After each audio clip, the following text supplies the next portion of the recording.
ሮናልዲኒሆ ጎቾ ከ11 ዓመት በኋላ እግር ኳስን ዳግም ሲጫወት ልናየው ነው። ውድ ቤተሰቦቻችን ቃል ስፖርት ላይ ናችሁ። የሰዓቱን የተመራረጡ ስፖርታዊ ጥንቅሮች እንደ ሁልጊዜው ይዘንላችሁ መተናል። ሰላም፣ ፍቅር፣ ጤናን አብዝተን እንመኝላችኋለን። በቃል ስፖርት ዩቲዩብ ቻናል በአጫጭር ስፖርታዊ ጥንቅሮቻችን ዛሬም በርከት ያሉ ጉዳዮች እናነሳለን። ሊጎች ሊጀመሩ በተለይም ተወዳጁ የእንግሊዝ ፕሪሚየር ሊግ ሰዓታት ይቀሩታል። በዝውውር መስኮቱ ክለቦች በጣም ወሳኝ የተባሉ እንቅስቃሴዎችን በአውሮፓ ዙሪያ እያደረጉ ነው። በባርሴሎና በኩል ስድስተኛው ፈራሚ ተረጋግጧል፣ እንነግራችኋለን። በሪያል ማድሪድ የመረጃ ሰዓታችን የቡድኑን ወሳኝና ቁልፍ ተጫዋች የተመለከተ ልዩ ጥንቅር ይዘናል። በጆዜ ሞሪኒዮን በኩል ለየት ያለ ጥንቅር እናካፍላችኋለን። ሮናልዲኒዮ ጎቾ ከ11 ዓመት በኋላ እግር ኳስ ዳግም ሊጫወት ተመልሷል። ውድ የቃል ስፖርት ዩቲዩብ ቻናል ቤተሰቦቻችን በተወዳጁ የእንግሊዝ ፕሪሚየር ሊግ የመረጃ ሰዓታችንን በርከት ያሉ ጥንቅሮችን ይዘናል። በፕሪሚየር ሊጉ ማንቸስተር ሲቲ በጣም ወሳኝ የተባለ ተጫዋች ሊያስፈርም በጣም ጠንካራ ስራዎችን ሰርቷል፣ አረጋግጠነዋል። ከዛ ውጭ ይፋዊ ጥያቄ ያቀረበበት በሲቲ ቤት የምንጠበቃቸው ተጨማሪ ዝውውሮችና ሰበር መረጃም ይኖረናል። በማንቸስተር ሲቲ ጉዳይ ላይ የቼልሲው አለቃ ዣቪ አሎንሶ በቡድኑ እርግጠኛ ሆኑ እያሉ ነው። ስለ ፉልሃሙ ጨዋታ የሚሉት ነገር አለ። ከዛ ውጭ በሳቸው ቡድን ውስጥ የሚከርሙም የሚሰናበቱትንም የተመለከተ ልዩ ጥንቅር ከቃል ስፖርት ዩቲዩብ ቻናል ይዘናል። በሊቨርፑል በኩል የቡድን ዜና እናጋራችኋለን። ከቡድኑ አንበል እንጀምራለን። በዝውውር መስኮቱ ተፈላጊው ተጫዋች ክለቡን አይለቅም። ሊለቅ የነበረውም ተጫዋች ለጊዜው ሂደቱ ተቋርጧል ተብሏል። ምክንያቱን አካተናል በቃል ስፖርት ዩቲዩብ ቻናል። ከአርሰናልም ተጫዋች ይፈልጋሉ ተብሏል። ሊቨርፑሎች እናነሸዋለን። ሚኬል ማርቲያን አርቴታ አትጠራጠሩ በቡድኑ ይቆያል እያሉ ነው። አንድን ተጫዋች ስለ አዲሱ ፈራሚያቸው ሁለቱም ይናገራሉ፣ እንነግራቸዋለን። ከጉዳት ስለተመለሱና ስለ ሳምንቱ ጨዋታ መረጃ ይዘናል። በማንቸስተር ዩናይትድ በኩል ከባርሴሎና ተጫዋች ለማስፈረም ስራ እየሰራ ነው። ሰበር መረጃ ይዘናል። የማንቸስተር ዩናይትድ የአማካኝ ክፍል ክለቡን ስለሚለቁ ወደ ክለቡ ስለሚመጡ በርካታ መረጃዎች በቃል ስፖርት ዩቲዩብ ቻናል እንደ ሁል ጊዜው ተይዘዋል። ላይክ እያደረጋችሁን እስከ ፕሮግራማችን ፍጻሜ ቆዩን።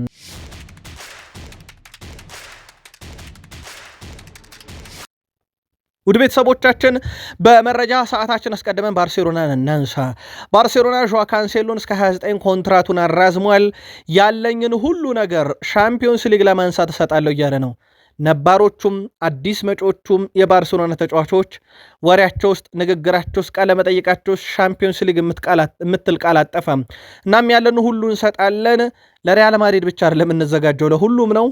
ማሸነፍ የምንፈልገው ሻምፒዮንስ ሊግ ነው ብሏል።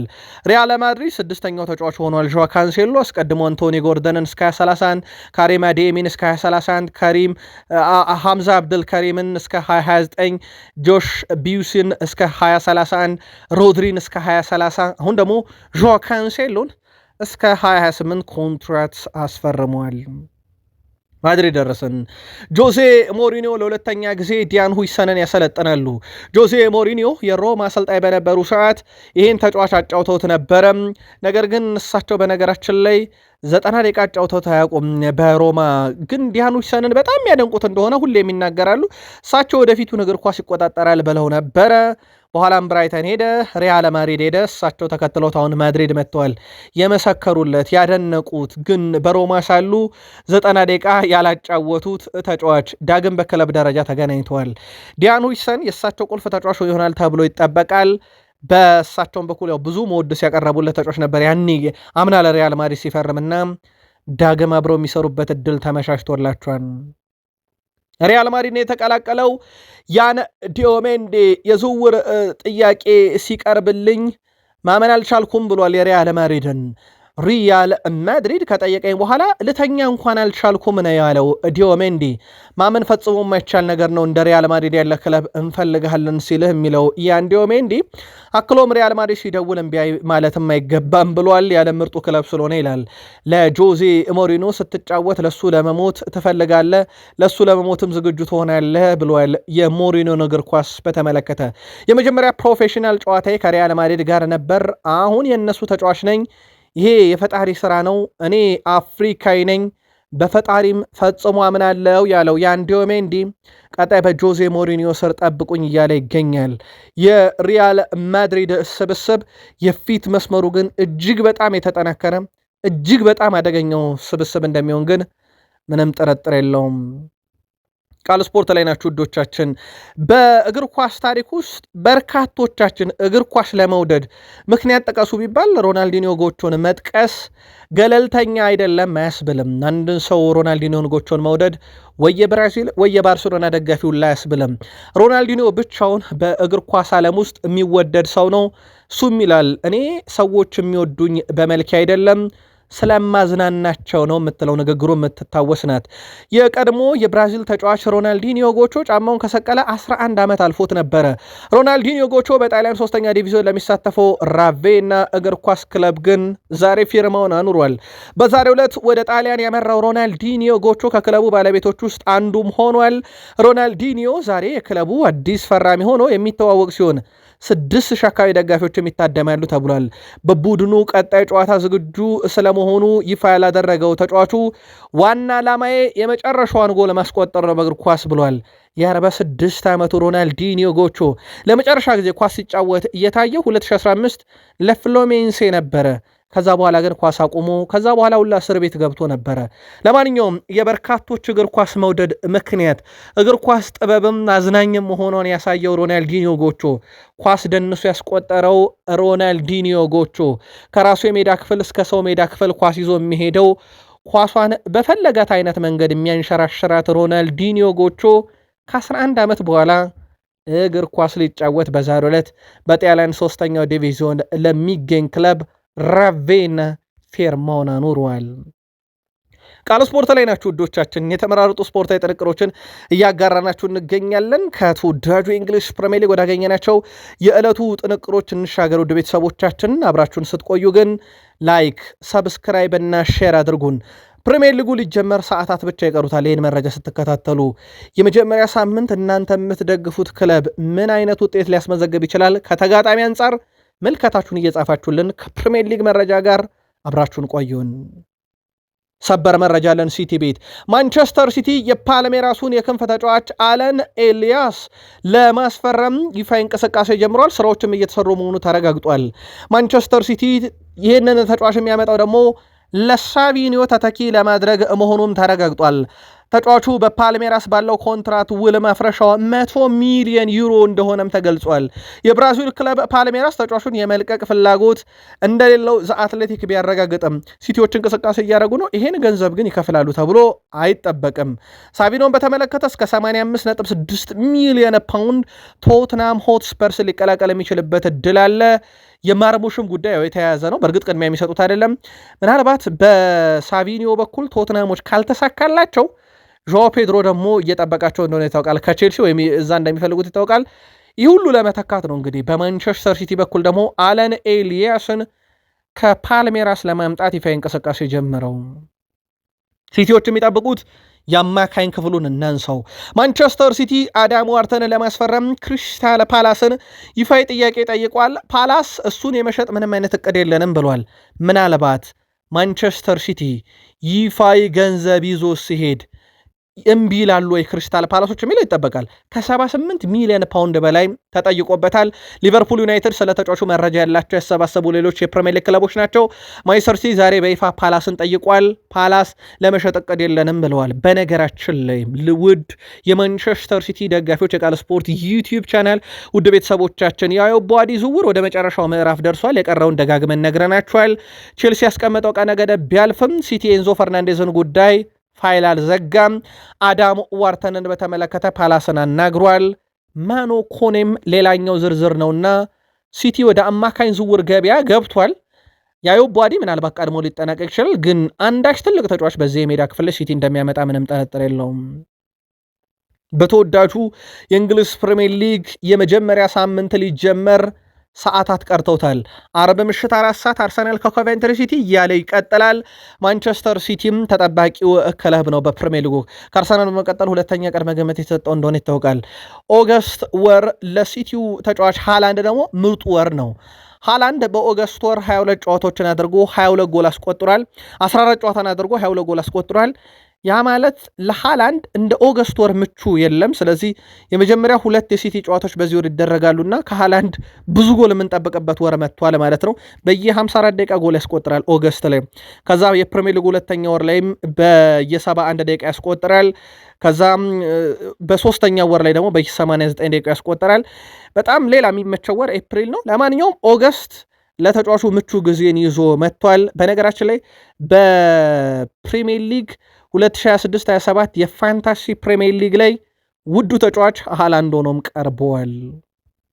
ቼልሲ ደረስን። ውድ የቃል ስፖርት ዩቲዩብ ቻናል ቤተሰቦቻችን የቼልሲው አሰልጣኝ ዣቪ አሎንሶ ከፕሪሚየር ሊጉ መክፈቻ ጨዋታ በፊት ጋዜጣዊ መግለጫ ወይም ሀሳባቸውን ሰጥተዋል።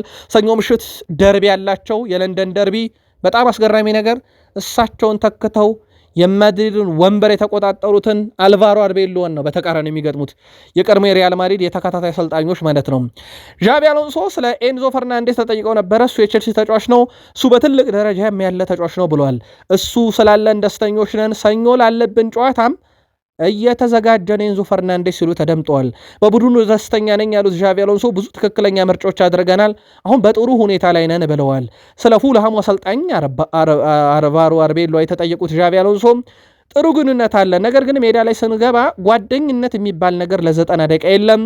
የኔና የሱ ጓደኝነት ከ90 ደቂቃ በፊትና ከ90 ደቂቃ በኋላ ነው ብሏል። ቼልሲ የፕሪሚየር ሊግ የመክፈቻ ጨዋታውን ሰኞ ምሽት 4 ሰዓት ሲል ከፉልሃም ጋር በክራቨን ኮቴጅ እንደሚያደርግ ይታወቃል።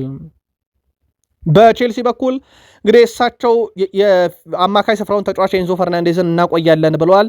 በተጫዋቹ ደስተኛ መሆናቸውን ተናግረዋል። ያው 100% የተረጋገጠ ነው ለማለት ይቸግራል። በእርግጥ ቼልሲ እስካለፈው አርብ 11 ሰዓት ያለመጣና 120 ሚሊዮን ፓውንድ ይዞ ያለመጣ ገዢ ጥርም እንዳይመጣ ብለው ነበር። ሲቲ ተስፋ ያልቆረጠው ክለብ ነው። ያው የተዘጋ አይደለም። የፔድሮ ኔቶ ጉዳይ አልሂላል ቤት እየተጠበቀ ነው በትልቁ። ሳቪኒዮን ካጣ ቶትንሃም የፔድሮ ፈላጊን የፔድሮ ኔቶ፣ አርሰናልም እንዳይረሳም የማርቲኔሊን ተተኪ ኬነን ያልዲዝን ካጣ። ሌላው በፊት መስመር ላይ የሚገኘው ኒኮላስ ጃክሰን ለገበያ እንደቀረበ ይታወቃል። በይፋ ናፖሊ ሁኔታውን እየተከታተሉ ነው። በተለይም የጋብሪኤል ጀሱስ ሁኔታ ልሳካ ብሏልና ናፖሊ ጃክሰንን እንደ አማራጭ እየተመለከቱም ይገኛሉ። ትልቅ ዝውውር ሊቨርፑል ቤት። የሊቨርፑል ደጋፊዎች በነገራችን ላይ በጣም ደስተኛ አልነበሩም በክለባቸው። የመርሳይዱ ክለብ ሊቨርፑል ለያንኩቡ ሜንታ የዝውውር ጥያቄ በይፋ ቀርቧል። ውድ የቃል ስፖርት ዩቲዩብ ቻናል የሊቨርፑል ቤተሰቦቻችን የዜናው ፍጥነት በጣም አስገራሚነቱ ሊቨርፑል ይፋ ጥያቄ ማቅረቡን በሰማንና ለእናንተ ልናቀርብ ባሰናደንበት ሰዓት ብራይተን ለሊቨርፑል ለተጫዋቹ ያቀረቡን 50 ሚሊዮን ፓውንድ የዝውውር ሂሳብ ደግሞ ወዲያ ውድቅ አድርጎታል። የ22 ዓመቱ ተጫዋች ሚንታ በአሁኑ ሰዓት በቀኝ እግሩ ላይ ካደረገው ቀዶ ጥገና በማገገም ላይ ግን እንደሆነ ይታወቃል። በተጨማሪም ተጫዋቹ ለሚቀጥለው 8 ሳምንት ከሜዳ እንደሚርቅ ይታወቃል። ይሁን እንጂ ተጫዋቹ ሁለቱ ክለቦች ከስምምነት ከደረሱ ሊቨርፑልን ለመቀላቀል ፍቃደኛ መሆኑን ዘ አትሌቲክ አረጋግጧል። ሳላህን ለመተካት በሊቨርፑል በኩል ያንኩቡ ሚንታን አስቀድሞ ተመልክተው ነበር። ዛሬ 50 ሚሊዮን ፓውንድ ይፋዊ ጥያቄ አቅርበዋል። ወዲያ ውድቅ ተደርጓል። ድርድሩ በብራይተንና በሊቨርፑል መካከል ግን እንደቀጠለ አረጋግጠናል። አሌክሲስ ማካሊስተር በማንቸስተር ሲቲ የሚደነቅ እንደ ፓርሰን ጀርሜን እንደ ሪያል ማድሪድም ካሉ ክለቦች ስሙ የተያዘ ቢሆንም በቅርቡት ቀናት ሊቨርፑል ተጫዋቹን ለመልቀቅ ፈቃደኛ እንዳልሆነ ተረጋግጧል። በሌላ በኩል ለኢንተር ሚላን ከርትስ ጆንስን የለቀቀው ሊቨርፑል የመሃል ሜዳ አማራጮች እንዲቀንሱበት አይፈልጉም። ሊቨርፑል ማክ ኮንኔልን በጊዜያዊነት ክለቡን ለቆ እንዲሄድ ያደረገውን እንቅስቃሴ አቁሞታል። አሁን ላይ በዝውውሩ ጉዳይ ላይ መቆሙን ነው በርከት ያለ ሊቨርፑል የዜና ምንጮች እያረጋገጡ ያሉት። ሁኔታውን ቃል ስፖርት ዩቲዩብ ቻናል እየተከታተል ነው። በሌላ በኩል በሊቨርፑል የውድድር ዓመት ውስጥ ተጠባቂ ከሚባሉ ተጫዋቾች አንዱ የሆነው ሪያን ግራቨንበርግ ባለፈው ውድድር ዘመን ከ50 በላይ ድሪብሎችን ሞክረው ስኬታማ ቁጥር በማስመዝገብ በጆ ጎሜዝ ብቻ ተበልጦ ሁለተኛ ደረጃ ላይ ተቀምጧል። በዚህም ዓመት በሊቨርፑል ሌላ የሚጠበቀው ተጫዋች ብሎታል ሁስኮርድ። አምበሉን እናንሳ። የሊቨርፑሉ አምበል ቨርጅል ቫንዳይክ የክለቡ ኃላፊዎች የዝውውር መስኮቱ ሳይዘጋ ቡድኑን እንዲያጠናክሩ በይፋ ጠይቋል። ለሁሉም 4 ዋንጫዎች መፎካከር የሚችል ቡድን ያስፈልገናል ያለው ቨርጅል ቫንዳይክ ስኬት ለማስመዝገብ ብቸኛው መንገድም ተጫዋች ማስፈረም ብሏል። ያለፈው ዓመት አቋም ተቀባይነት የለውም ያለው ቨርጅል ቫንዳይክ በዚህ ዓመት ነገሮችን ለመቀየር እድል አለን ሲል ተደምጧል። አክሎም ለዚህ ፈተና ዝግጁ ካልሆንክ ትክክለኛው ቦታ ላይ አይደለህም ማለት ነው ሲልም ተደምጧል። እኔ በግሌ ሊቨርፑል ተጫዋች በመሆኔ ያለፈውን ዓመት ፈጽሞ ተቀባይነት እንዳለው አልቆጥርም ብሏል። በአራቱም ውድድር ማለትም ሻምፒዮንስ ሊግ፣ ፕሪሚየር ሊግ፣ ኤፍኤ ካፕና ካራባኦ ካፕን መፎካከርም ዋንጫ ማንሳትም እንፈልጋለን ያለው ቨርጅል ቫን ዳይክ መፍትሄ ያለው ተጫዋች ማስፈረም ነው። አምበሉ ተጫዋች አምጡ እያለ ነው። የሊቨርፑል ደጋፊዎችም አምጡ እያሉ ነው። ሊቨርፑል ከብራይተን ጋር በያንኩቡ ሚንታ ድርድር ላይ ናቸው። 50 ሚሊዮን ፓውንድ ውድቅ ተደርጓል። ብራድሌ ባርኮላ እና ምባይም ከፓሪስ ሰን ዠርሜን ሳይረሱ ማለት ነው። ውድ ቤተሰቦቻችን በሌላ በኩል ሊቨርፑሎች በአማራጭነት የያዙት የአርሰናሉ ኢታን ዋኔሪ ነው። የ19 ዓመቱ ተጫዋች በአርሰናል በኩል ለገበያ እንደቀረበ ይታወቃል። በሊቨርፑል በኩል ይህን ተጫዋች ሁኔታ ተከታትለዋል። ይፋ ጥያቄ አላቀረቡም። ድርድር አልተካሄደም። አርሰናል 50 ሚሊዮን ፓውንድ ለኢታን ዋኔሪ ይፈልጋል ክለቡን በቋሚነት የሚለቅ ከሆነ። በሊቨርፑል ዝርዝር ውስጥ አሁን የተካተተው ኢታን ዋኔሪ ግን እንደ ቦሩሲያ ዶርትመንድ ባለ ክለብም ይፈልጋል። የአርሰናሉ ኢታን ዋኔሪ በዝርዝር ውስጥ መካተቱም እየተነገረ ይገኛል። በቡድን ውስጥ እንግዲህ የአርሰናል ቡድን ውስጥ የዚህ ተጫዋች ደቂቃ የማግኘት ነገር በጣም ዝቅ እያለ ነው። ስለዚህ ሁኔታዎች ምናልባትም ኢታን ንዋኔሪ እንዲለቅ መፍቀዳቸው አይቀርም። ሊቨርፑል ምን ያህል ገፍቶ ይሄዳል? ያንኮቦ ሚንታን ካጣ እነ ብራድሌ ባርኮላን እነ መባይን ካጣ ወይስ የሚለው ይጠበቃል። የመድፈኞቹ አለቃ ሚኬል አርቴታ አርብ ምሽት 4 ሰዓት ለሚያደርጉት ጨዋታ ጋዜጣዊ መግለጫ ሰጥቷል። ውድ የቃል ስፖርት ዩቲዩብ ቻናል ቤተሰቦቻችን የ2026/27 የውድድር ዓመት የመጀመሪያው ጨዋታ ጋዜጣዊ መግለጫ ነው ይሄኛው በአርቴታ የተሰጠው። አትጠራጠሩ፣ ማይል ሊዊስ ስኬሊ በአርሰናል ይቆያል ብለዋል። ጋዜጠኞች ከሰሞኑ የአርሰናሉም እንግዲህ የዋና ስራ አስፈጻሚ እንደሚቀርብልን ገንዘብ አይተን ስኬሊን እንለቃለን ብለው ነበረ። በዚህ ጉዳይ ላይ እርሶስ ምላሽ ተብሎ ነበር። አርቴታ 100% አይለቅም ብለዋል። አሰልጣኛ ያይዘውም ቡካዮ ሳካ እና ዴክላን ራይስ ለኮቬንትሪ ሲቲው የፕሪሚየር ሊግ መክፈቻ ጨዋታ ዝግጁ ናቸው ብለዋል። በሌላ በኩል ዩሊያን ቲምበር ገና የቡድን ልምምድ እንዳልጀመረም ነው የአርሰናሉ አለቃ የሻምፒዮኖቹ አለቃ ሚኬል አርቴታ የተናገሩት። አዲሱ ፈራሚያቸው ብሩኖ ጊማሬሽ ለጨዋታው ዝግጁ ነው፣ ምናልባት የተወሰኑ ጥርጣሬዎች ካሉ ጨዋታው ሲደርስ እንመለከታለን ሲሉ ተደምጠዋል። ሚኬል አርቴታም የኢዜሪ ኮንሳን ዝውውር በተመለከተም ከጋዜጠኞች ጥያቄ ቀርቦላቸው ነበረ። እሳቸው በተለይም የዊሊያም ሳሊባ ጉዳት በረጅም ጊዜ መሆኑ ምክንያት ችግር ፈጥሮብናል፣ እናም ተጨማሪ ተከላካይ ያስፈለገን፣ ለዛም ያለን ብቸኛ ምርጫ እንደ ኢዜሪ ኮንሳ ያለ ተጫዋችን ወደ ቡድኑ ማምጣት ነበረ፣ ለዛም ወደ ቡድኑ አምጥተነዋል ሲሉ ተደምጠዋል። ሚኬል አርቴታ አዲሱ ተጫዋቻቸው በዚህ ሳምንት በኮቨንትሪ ሲቲ ጨዋታ ስቴዲየም ገብቶ ይተዋወቃልም ተብሎ ይጠበቃል ብለዋል። ከዛ ውጪ በአርሰናል በኩል ያው እሳቸው ወደ ቡድኑ ያመጡትን ተጫዋች በተመለከተ የአማካኝ ስፍራውን ማለት ነው ለቡድናችን ጥሩ አቅም ይጨምራል ብለዋል። ብሩኖ ጊማሬሽን ከኳስ ጋር ያለው ምቾት ለእኛ በጣም አስፈላጊ ነው ብለዋል። ብሩኖ ጊማሬሽ በሰሞኑ መጠነኛ ጉዳት አስተናግዶ የነበረ ቢሆንም ለጨዋታው ግን ዝግጁ ይሆናል ሲሉ ተደምጠዋል። አርቴታ በጉዳት ጉዳይ ላይ ተጠይቀው ነበረ። ቁጥጥር ባደረግን ቁጥር ክፍተቶች እየጨመሩ ይሄዳሉ፣ ይህንን ለማስተካከል ግን እየሞከርን ነው ብለዋል። እናም የቡድኑ ተጫዋቾች ዝግጁነት እና ተገኝተን ማሻሻል ባለብን ነገር ላይ እንዲሻሻሉ እንዲሁም ደግሞ ከጉዳት የሚጠበቁባቸውን የተለያዩ መንገዶች እንግዲህ እየተከተልን ነው፣ ስልቶችን እየተከተልን ነው ብለዋል።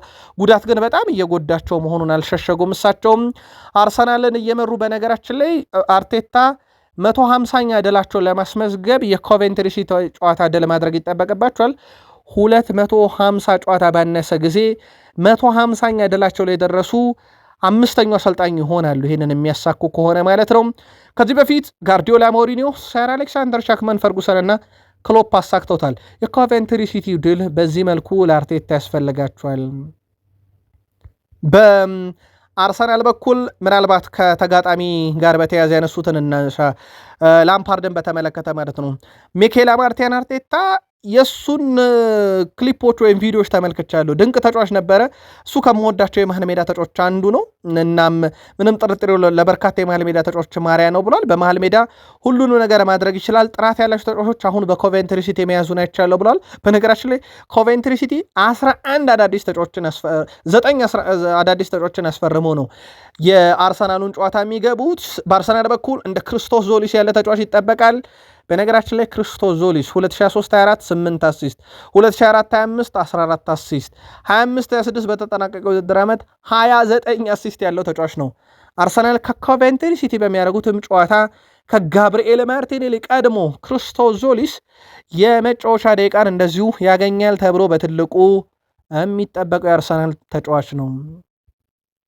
ኤቨርተንና ኢፕስዊች ታውን ጋብርኤል ጀሱስ ጉዳይ ላይ አሁንም እንቅስቃሴ እያደረጉ ነው።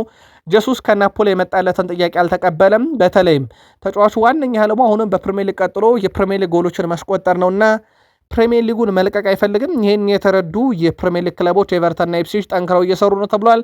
ናፖሊ ዋነኛው ፈላጊ ነበር። አሁን ወደ ጃክሰን ዝውውር መመለሳቸው ግን አይቀርም። በናፖሊ በኩል የማርቲኔሊም ጉዳይ እንዳልናችሁ ነው። አርሰናል ሊሸጣቸው እንዳቀረባቸው ይታወቃል። ሌላው በሚኬል አርቴታ በኩል በዚህ ውድድር ዓመት የፕሪሚየር ሊግ ተፎካካሪያችሁ ማን ነው ተብለው ተጠይቀው ነበረ።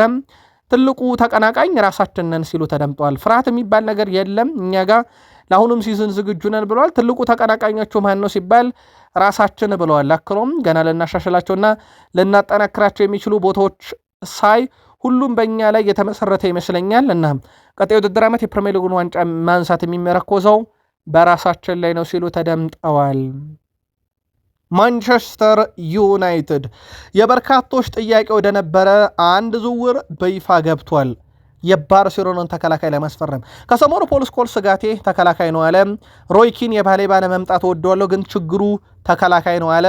አሁን ማንቸስተር ዩናይትድ አሌሃንድሮ ባልዴን ከባርሴሎና ለማስፈረም ከወኪሉ ጋር ድርድር ማድረጉ ተረጋግጧል። ማንቸስተር ዩናይትዶች ባለፉት ጥቂት ቀናት ከመጋረጃ ጀርባ ወኪሉ ጆርጅ ሜንዴስን ስለ ዝውውሩ ማነጋገራቸው መደራደራቸው ይፋ ተደርጓል።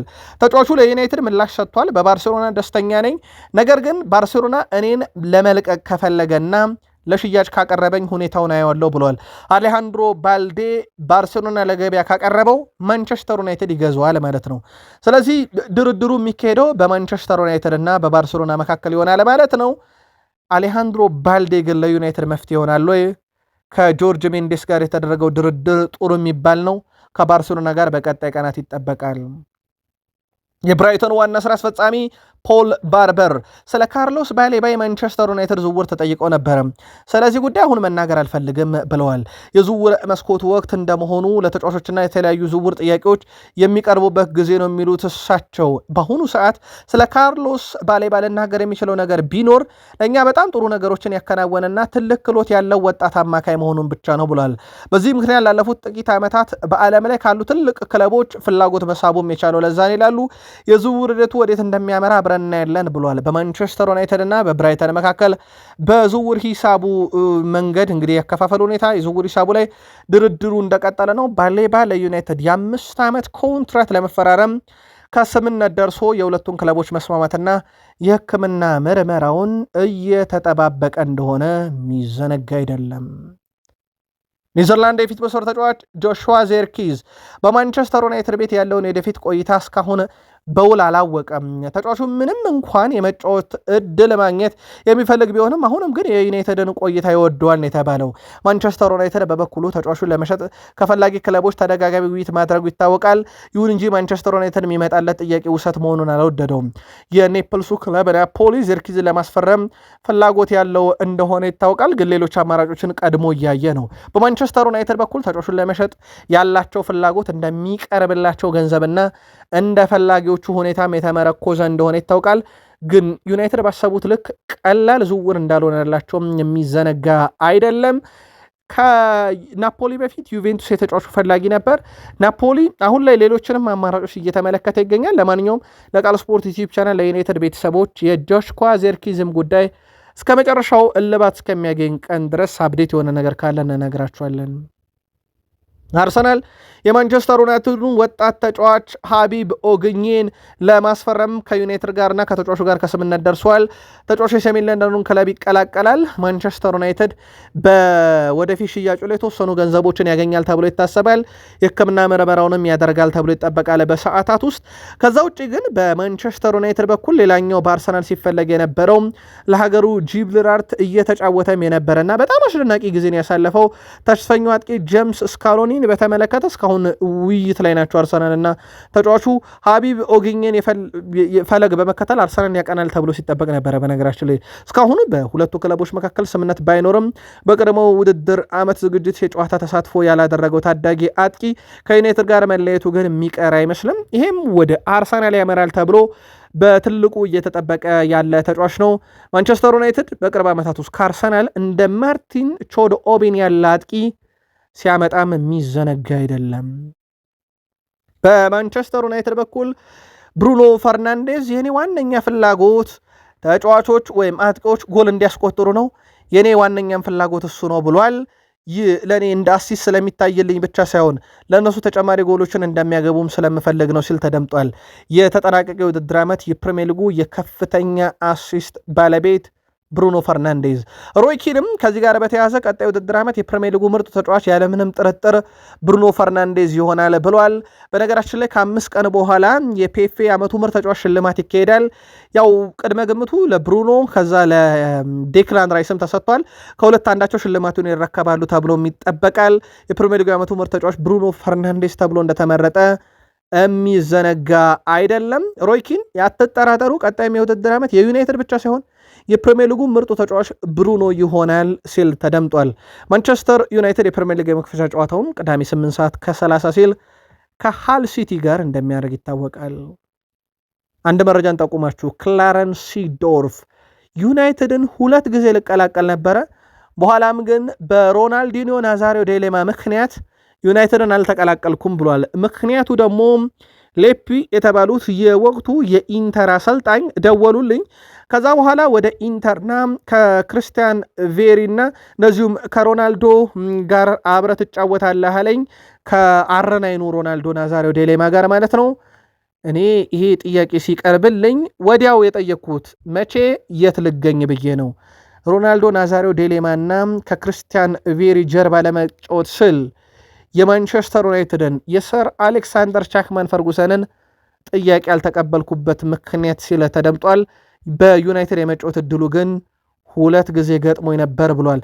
ምናልባት እንዲህ አይነት ታሪክን ካነሳን በክርስቲያኖ ሮናልዶ በኩል የመጀመሪያ ጨዋታውን ያደረገው ከ23 ዓመት በፊት ልክ በዛሬ ቀን ነበር።